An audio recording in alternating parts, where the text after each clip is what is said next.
जैसे 7 हमारी fundamental physical quantities होती हैं, वैसे ही उसमें 2 सप्लीमेंट्री यूनिट्स और आ जाती हैं। जैसे जो फंडामेंटल 7 क्वांटिटी है वो आपको मालूम है, मास है, लेंथ है, टाइम है, टेम्परेचर है, अमाउंट ऑफ सब्सटेंस है, ल्यूमिनस इंटेंसिटी है और करंट है। ठीक है, ये 7 फंडामेंटल क्वांटिटीज हैं जो एसआई यूनिट के अंदर आती हैं। अभी इसके अलावा 2 सप्लीमेंट्री यूनिट्स और हैं, one is known as radian and second one is known as steradian. ठीक है, अभी radian is basically unit of angle. Radian किसकी यूनिट है? एंगल की। अभी देखो कई बार एक क्वेश्चन पूछ लेते हैं, कोई ऐसी फिजिकल क्वांटिटी बताओ जिसकी यूनिट तो है लेकिन डायमेंशन नहीं है, तो यही है रेडियन। इसकी यूनिट तो है, एंगल की यूनिट क्या होती है? रेडियन।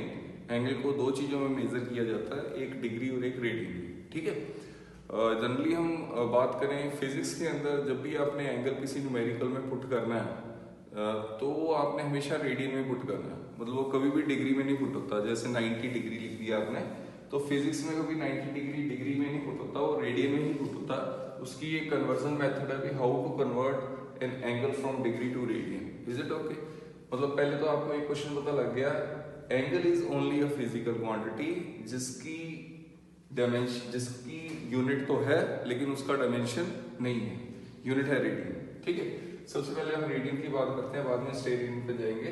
रेडियन क्या होता है? It is the plane angle which is defined as the ratio of length, this is length, ratio of length of arc to the radius। यानी ये जो थीटा है ये ऐसे डिफाइन हो रहा है, length of arc upon radius, length upon arc upon radius. ये प्लेन एंगल है। जनरली जो एंगल होता है वो प्लेन एंगल ही होता है, तो उसको हम रेडियन में डिफाइन करते हैं, थीटा इक्वल टू L/R। इसको और थोड़ा इजी याद करना तो इसको ऐसे याद कर सकते हैं, ये दोनों नजदीक क्वांटिटी होती हैं, ये दूर बैठी है, यानी L equal to are theta, L equal to are theta. ऐसे याद कर लेना, दूर वाली क्वांटिटी को नेड़े नेड़े इकट्ठे। ठीक है, r theta, L equal to are theta. मतलब याद करने का तरीका कैसे भी याद कर लो, simplest method, length of arc is नेड़े नेड़े इकट्ठे यानी r into theta, therefore theta equal कितना आ गया? L/R। Theta is measured in radian. ठीक है, theta is measured in radian. ये प्लेन एंगल है, मतलब बड़ी कॉमन सी बात है। जैसे मैं आपको ये ऐसे बताऊं, जैसे ये सपोज ये हमारी आई है और यहाँ पर कोई ये रॉड रख दी, कुछ रख दिया, तो हम देखेंगे यहाँ से लेके यहाँ तक और यहाँ से लेके यहाँ तक, ये तो एक एंगल ही सबटेंड करेगा ना। इस एंगल को क्या कहेंगे? Plane angle. अगर हमें ये थीटा कैलकुलेट करना है, इसको थोड़ा सा और आगे ले जाते हैं, सपोज आप पीछे ले जाओ, आगे ले जाओ, यहाँ पर एक आर्क खींच लेते हैं। ठीक है, ये जो आर्क है वो L के बराबर है, यहाँ से लेके यहाँ तक जो रेडियस है वो आर के बराबर है, यहाँ से लेके यहाँ तक। अगर हमें थीटा निकालना है तो थीटा का मेथड है, लेंथ ऑफ आर्क मेजर करोगे, डिवाइड बाय रेडियस करोगे, तो आपके पास क्या आ जाएगा? प्लेन एंगल कैलकुलेट कर लोगे। ठीक है, मतलब plane angle is known as basically in terms of radian or degree, but we are generally for the sake of physics we generally use angle in the form of radian। ठीक है, अब इसको देखिए रेडियन और उसका क्या conversion है वो देखते हैं, पहले इसको बाद में पढ़ेंगे। ठीक है, सपोज मैंने मान लिया, पहले तो हमारे को फॉर्मूला याद है, थीटा इक्वल टू कितना? L/R, नेड़े नेड़े इकट्ठे L equal to are theta. Suppose मैंने मान लिया भाई ये डायग्राम ऐसा था, तो हमने लिखा ये थीटा था, ये L था और ये R था। अब सपोज मानो ये थीटा रेडियन में है, ये थीटा किसमें? रेडियन में। It is not in degree, this is in radian. Theta is L/R। ना मैंने मान लिया पूरा सर्कल, अभी मैं इसको यूं लिखूं, अब पूरा सर्कल L है, रेडियस इसका R है। एंगल आपको भी मालूम है, जब पूरा ऐसे एंगल होगा तो एंगल कितना डिग्री होगा? 360 डिग्री। कितना होगा? 360 डिग्री। मुझे लगता है क्लियर है। यानी मैं लिख सकता हूं, अगर एंगल 360 डिग्री है, लेंथ ऑफ आर्क कितनी होगी पूरी सर्कमफ्रेंस की? लेंथ ऑफ आर्क होगी 2πr। ठीक है, लेंथ ऑफ आर्क क्योंकि पूरा सर्कल है तो उसका पूरी लेंथ लेंगे तो 2πr, टोटल एंगल भी तो 360 डिग्री है, डिवाइड बाय रेडियस किया, आर क्या होगा? कैंसिल, यानी 360 डिग्री इक्वल टू कितना? 2π रेडियन। 2π रेडियन यानी 1 डिग्री इक्वल टू कितना? π/180 रेडियन। ये एक रिलेशन है डिग्री और रेडियन में, जो 1 डिग्री है वो π/180 रेडियन है। मुझे लगता है क्लियर है। 1 डिग्री इक्वल टू कितना हो गया? π/180 180 रेडियन। मतलब बड़ा सिंपल है, मैंने पूरा सर्कल मान लिया, इसको पूरा सर्कल ना मान के आधा सर्कल मान लो तो भी वैसे ही रहेगा। जैसे अभी बच्चे निकाल सर ये तो आपने कैसे निकाला, पूरा एंगल 360 डिग्री कैसे होगा, चलो मान लेते हैं ये सेमी सर्कल ले लिया। अभी ये एंगल बताओ कितना है सेमी सर्कल का, मैं इसको भी ज्वाइन करूँ तो ये एंगल तो 180 डिग्री होगा ना, सेमी सर्कल का एंगल 180 डिग्री हो गया, ठीक है, थीटा 180 डिग्री डाल दी। अभी लेंथ ऑफ आर्क कितनी है इसकी, पाई आर होगी, क्योंकि रेड सर्कमफ्रेंस हाफ की पाई आर हो जाती है, ये आर आ गया, ठीक है, ये आर आ गया है कैंसिल, यानी 1 डिग्री इक्वल टू कितना आ गया 5/180 डिग्री। कैसे भी निकाल लो, इजीएस्ट मेथड है, तो ये आपको ये याद रखना चाहिए 1 डिग्री कितना है 5/180 डिग्री। चलो ठीक है, अभी हम ये सोचते हैं भाई दो चीजों में कम से कम एंगल 1 डिग्री हो गया, जो भी हमने देखा, ठीक है, 360 डिग्री भी हो सकता है, 270 भी हो सकता है, 230 भी हो सकता है, कम होता होता होता होता 1 डिग्री आ गया, ठीक है। अभी देखते हैं क्या एंगल 1 डिग्री से छोटा भी मेजर हो सकता है, क्या 1 डिग्री से एंगल छोटा हो सकता है। अगर आप डी लोगे तो आप सोचोगे सर ये देखो हमने बचपन से ये डी पढ़ी है और यहाँ पर ये जो लाइन है ये 10 डिग्री है, यहाँ पर ये 90 डिग्री है, और सर यहाँ पर ये बिल्कुल 10th का 1/10 पार्ट नहीं सर, ये देखो सर ये कितना है, ये 1 डिग्री है। इससे छोटा एंगल सर क्या हो सकता है बेटा, इससे छोटा एंगल भी हो सकता है। एक बात सोचने वाली बात है, देखो मैं आपको बताता हूँ। आई सपोज ये 2 पॉइंट्स, इसको थोड़ा दूर बनाते हैं, ये 2 पॉइंट्स हैं, इन दोनों में एंगल अभी बहुत बढ़िया नजर आ रहा है, बहुत बड़ा एंगल है, ठीक है। अभी मैं और दूर चला गया, ये एंगल बढ़ गया कम हो गया, सोच के देखिए, ये एंगल कम हो रहा है, ये एंगल क्या हो रहा है कम हो रहा है। अब इसको और दूर ले, ये एंगल और कम हो गया, ठीक है, इधर कंपास रख के देखिए, डी देखिए, एंगल और कम हो जाएगा। यानी कहने का मतलब अगर मैं इन दोनों से दूर दूर दूर दूर दूर जाएगा हूँ, क्या एंगल और कम हो जाएगा, हाँ एंगल और कम हो जाएगा। अभी जो हेवनली बॉडीज हैं, जैसे 2 स्टार हैं, ठीक है, 2 स्टार किसी डिस्टेंस पे एक दूसरे पे पड़े हैं, जैसे ये मान लिए 2 स्टार हैं, ठीक है, तो हम तो अर्थ पर है, स्टार तो बहुत दूर है, यानी ये जो डिस्टेंस है इस स्टार से और इस स्टार से, ये डिस्टेंस बहुत ज्यादा दूर हो जाएगा, यानी जितना ये डिस्टेंस दूर होगा उतना ही एंगल छोटा छोटा छोटा हो जाएगा। यानी जो एंगल है वो 1 डिग्री से छोटा भी होता है और बहुत छोटा होता है। देखिए कैसे, अभी उसकी यूनिट हमने माना 1 degree is equal to π/180 radian, this is the result, ठीक है, 1 डिग्री इज π/180 रेडियन। अभी हम देखेंगे अगर 1 डिग्री से भी छोटा, उसको हम कहते हैं 1 मिनट, 1 मिनट, अगर एक स्ट्रेट लाइन आती है इसको कहते हैं मिनट, 1 मिनट।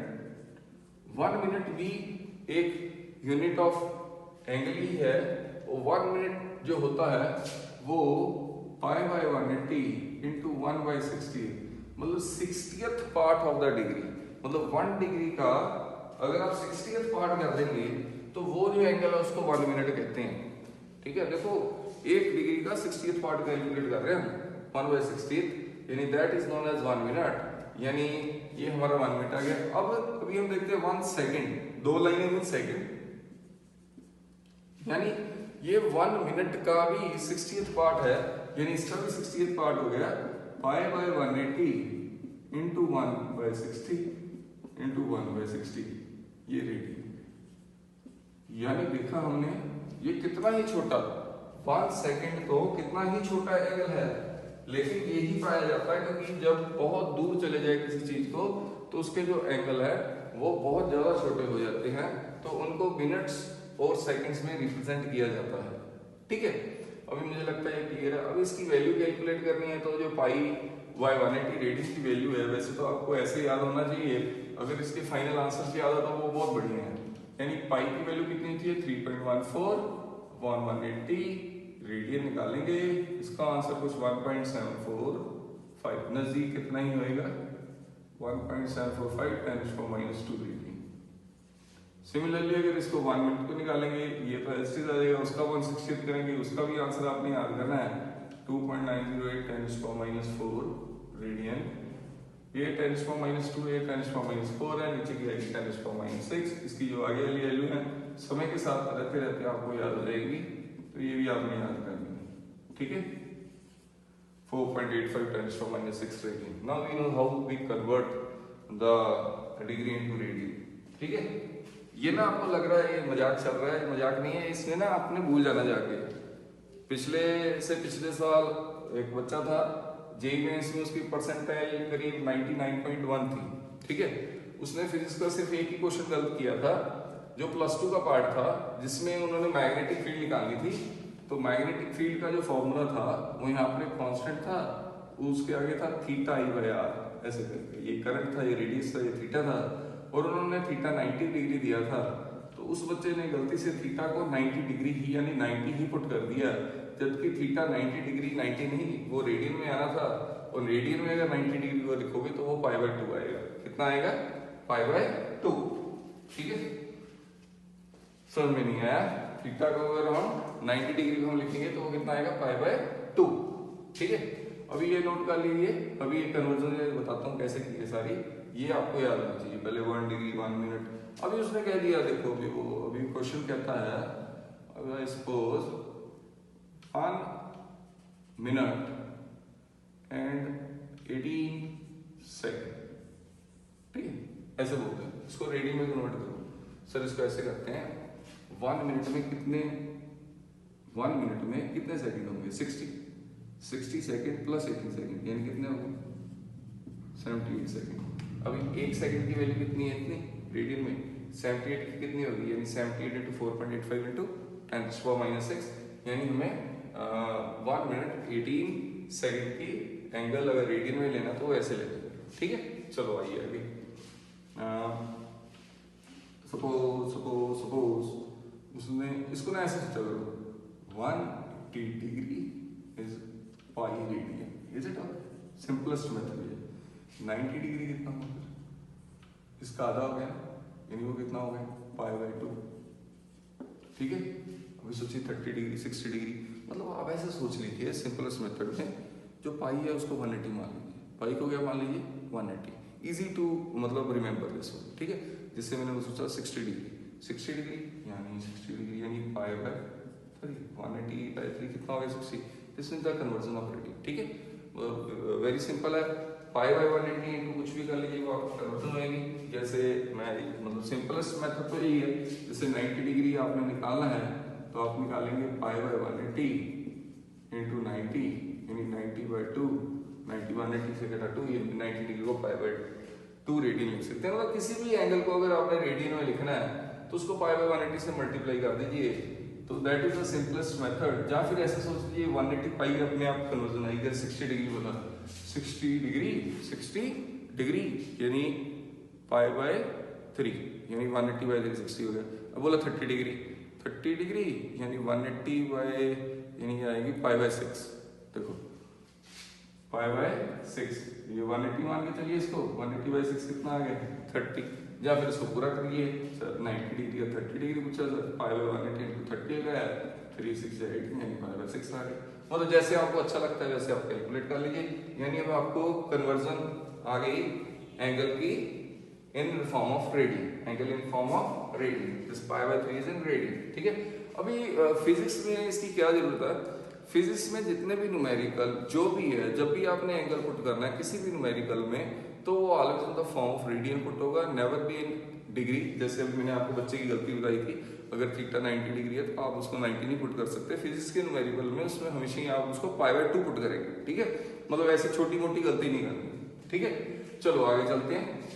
हाँ, जब आप एंगल कैलकुलेट करोगे तो भी वो रेडियन में ही आएगा, जैसे मैंने बोल दिया मेरा रेडियन आया π/3 रेडियन आंसर आ गया, तो आंसर रेडियन में आएगा, इसको कन्वर्ट करना है डिग्री में, तो इसको उल्टा कर दो, यानी π/3 इंटू 180/π कैंसिल, कितना है? 368।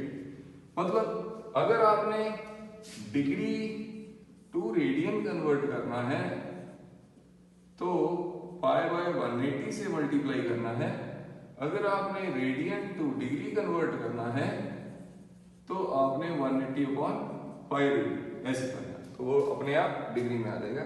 मतलब आपको दोनों कन्वर्जन पता लग रही, how we convert degree into radian and how we convert radian into degree. मतलब फिजिक्स में जब भी कोई क्वेश्चन आप कैलकुलेट करेंगे और उसमें एंगल कैलकुलेट कर रहे हैं तो वो डिग्री में नहीं आएगा, वो रेडियन में आएगा। तो उसको रेडियन को डिग्री में लेके जाना है तो 180/π। आपने जब न्यूमेरिकल में देखो बिल्कुल सिंपल सा कंसेप्ट है, दोबारा समझो। जब भी एंगल के साथ खेलना है ना अपने फिजिक्स में, तो वो रेडियन में ही खेलना है। अगर क्वेश्चन में पुट करना है तो भी रेडियन में पुट करना है, अगर क्वेश्चन से कैलकुलेट करना है तो भी रेडियन में ही आएगा। यानी फाइनली आपको उसको डिग्री में कन्वर्ट करना पड़ेगा। अगर आप एंगल निकाल रहे हैं तो वो रेडियन में ही आएगा। Is it okay? चलो आ जाओ आगे चलते हैं। अभी हम सॉलिड एंगल में चलते हैं, that is known as steradian. ये स्टेरेडियन ज्यादा यूज होने वाला नहीं है आपके, जैसे +2 में एक चैप्टर है इलेक्ट्रोस्टैटिक, उसमें एक जगह फ्लक्स के रिगार्डिंग आपको यूज होगा, बाकी ये यूज नहीं होता, बट फिर भी हमें मालूम होना चाहिए व्हाट इज स्टेरेडियन। ये स्टेरेडियन की पहले डेफिनेशन देख लीजिए। It is defined as the ratio of intercepted area, this is the intercepted area as of a spherical surface described about the apex means this is the apex O as the center to the scale of the radius, to the scale of the radius। इस r radius का scale, इसको अच्छी तरह समझते हैं। Suppose मैंने माना कि यूं करके यूं एक प्लेन है, ठीक है, प्लेन मतलब गत्ता रख दो, कुछ भी रख दो, तो जैसे ये डायग्राम बनाया वैसे ही बनाते हैं। जैसे एक गत्ता है, यानी जैसे मैंने अपने ना हाथ रख दिए यहाँ पर, मैं यहाँ से देख रहा हूँ। अभी देखो मेरी ये आईज है, ये इधर और ये इधर, ये प्लेन एंगल बनेगा मेरी आईज पे, ठीक है। अगर मैं इसको और इसको देखूं तो इन दोनों से भी एक प्लेन एंगल बनेगा मेरी आईज पे, ठीक है। अभी इस पूरे चीज का जो एंगल है वो प्लेन एंगल नहीं है, वो एक तरीके से कोन की शेप है, यानी इसको इधर जोड़ो, इसको इधर जोड़ो, इसको इधर जोड़ो, इधर जोड़ो, तो वो एक प्लेन एंगल नहीं है। प्लेन एंगल इस लाइन से इस लाइन, इस लाइन और इस लाइन से बन सकता है, लेकिन इस पूरे एरिया से अगर मैंने एंगल बनाना है तो कुछ, जब मैंने इस पूरे को देखा तो यूं यूं करके यूं मेरी आईज में यूं जाना है, like this one, like this one. This is not a plane angle. इस एंगल को हम क्या कहते हैं? This is known as steradian, this is known as steradian. Like this one, मैंने यूं ज्वाइन किया, ये मेरा एपेक्स हो गया, ये इधर से ज्वाइन किया, इधर से ज्वाइन किया, और ये यूं ज्वाइन कर दिया।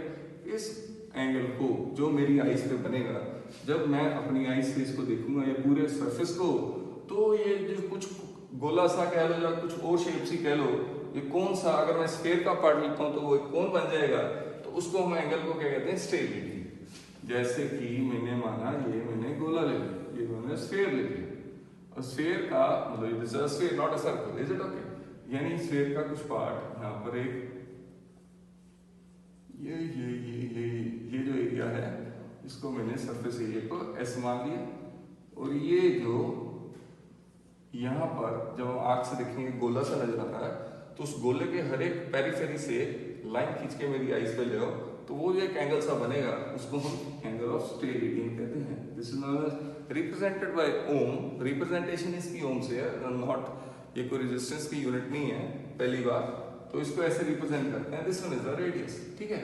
तो जो ये ओम का फॉर्मूला है वो होता है surface area upon radius square. Surface area upon जो ये सरफेस एरिया अपॉन ये रेडियस का स्केयर।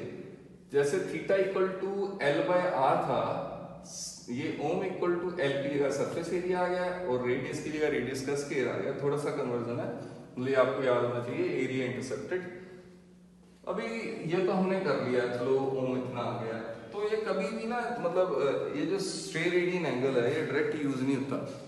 मतलब स्टेरेडियन एंगल कभी ना कभी इसको हमने प्लेन एंगल में कन्वर्जन देनी होती है, जब प्लेन एंगल से हमने स्टेरेडियन कैलकुलेट करना होता है। अभी देखो, अभी पूरे स्फीयर के लिए चले तो for whole sphere, considering whole sphere, हमने पूरे होल स्फीयर को कंसीडर कर लिया, तो ये सिग्मा आएगा जो सरफेस एरिया टोटल का है स्फीयर का सरफेस एरिया 4/3 पाई है, no that is the volume. Surface area is 4 pi r square, 4 pi r square, r square and r square cancel, यानी this is 4 pi steradian, is it okay? यानी पूरे sphere का जो solid angle होता है वो कितना होता है? 4 पाई। कितना हो गया? 4 पाई। स्टेरेडियन की वैल्यू 4 पाई से ज्यादा नहीं होती, ठीक है। अभी मतलब ये ऐसे है, अभी मतलब आप कोई भी ऐसे बॉडी ले लो, कोई क्लोज बॉडी है, यूं करके यूं, ये जैसे एक पत्थर है, पत्थर के यहाँ पे जाकर बैठ जाओ और इस जगह से पूछो भाई बताओ इसका सॉलिड एंगल कितना है, मतलब स्टेरेडियन कितना है, तो स्टेरेडियन इसका भी 4 पाई है। किसी भी क्लोज बॉडी का, कंप्लीट क्लोज बॉडी का जो स्टेरेडियन होता है, सॉलिड एंगल होता है, वो हमेशा ही कितना होता है, 4 पाई ही होता है। ठीक है, ये पूरा का पूरा, क्योंकि वो पूरा गोल है, उसकी आइस पूरी, अगर उसको पूरा इसको काट के स्फीयर बना लो, पार्ट बना लो, तो उसका एंगल कितना आएगा, that is always 4 pi.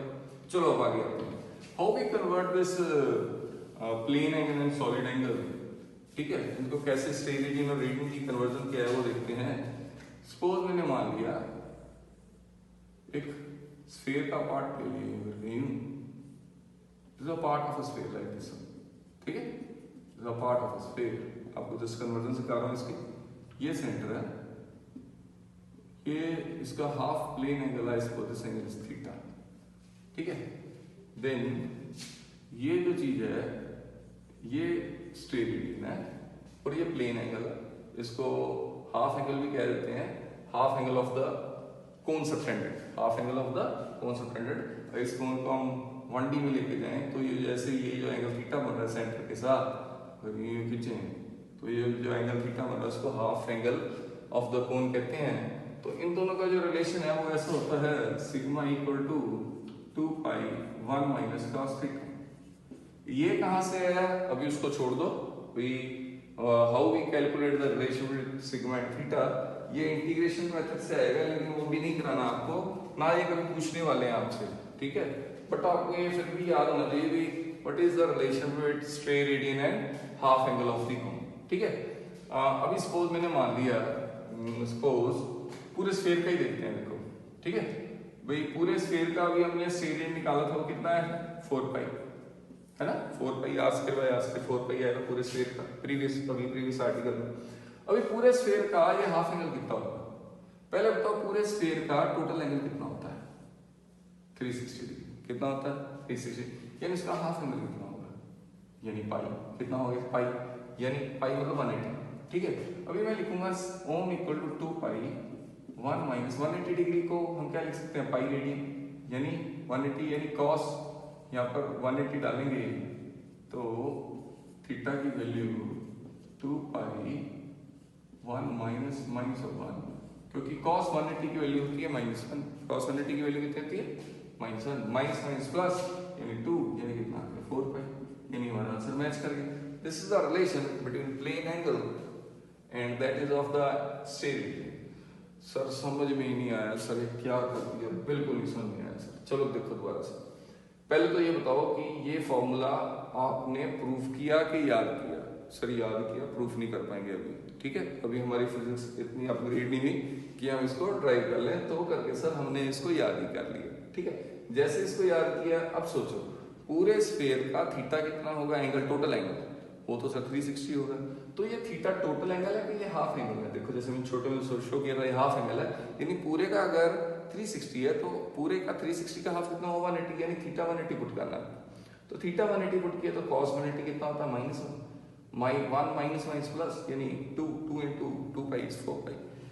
Sir cos 180 -1 कहाँ से आ गया सर, ये तो याद ही नहीं किया हमने कभी। चलो देखो फिर आपने ये तो याद किया ना भाई, आपको मैंने cos की मैथमेटिकल टूल्स में ऐसे याद कराया था, लाइक दिस, ये होता है cos 0, ये कौन है cos 90, ये कौन है cos 180, ये कौन है cos 270, ये कौन है 360। ठीक है, 360 जहाँ से शुरू होगा वहां पर खत्म होता है, रूल है। साइन का भी ऐसे जहाँ से शुरू होगा वहीं खत्म होगा।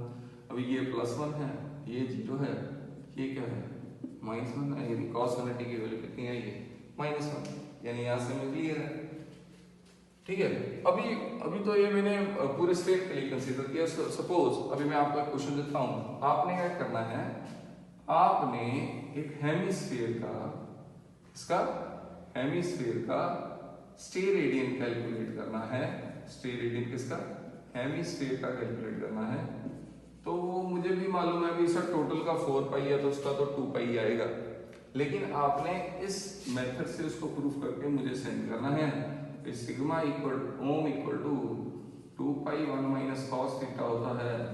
तो इससे हमने प्रूफ किया भाई ये जो स्टेरेडियन है वो 2 पाई आया। ठीक है, that is your task, you have to do this.